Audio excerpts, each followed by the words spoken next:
خۆشەویستان، خەستەخانەی میهرەبانی نەخۆشخانەکی ئیستیسماری نییە، بەڵکو نەخۆشخانە کە گرێدانی خێرخوازان و دروستکردنی نەخۆشخانە چییە کە تاکە نەخۆشخانەیە هەتاوەکو ئێستا مدیرەکەی موچەی نەبووە، تاکە خەستەخانەیە هەتا ئەو دەقەیەکە قسەی دەکەم 146 زیاتر لە زەوی بیناو ئەچیزەی لە داهاتی ساڵانەی بە مختبەر و بە سەیدەلیەی دەچیتە خزمەتی نەخۆشی فەقیر وەکو سەدەقەجاری دەمێنێتەوە. ئەوە تەوفیقاتی ڕەب العالەمینە، ها ئازادی منیە.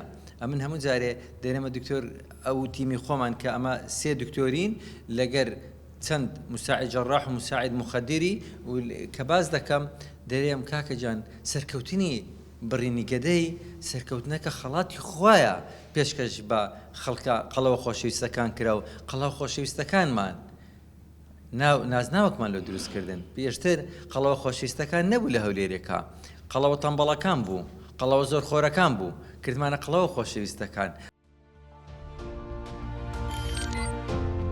میهرەبانی دڵسۆزی و لێزانی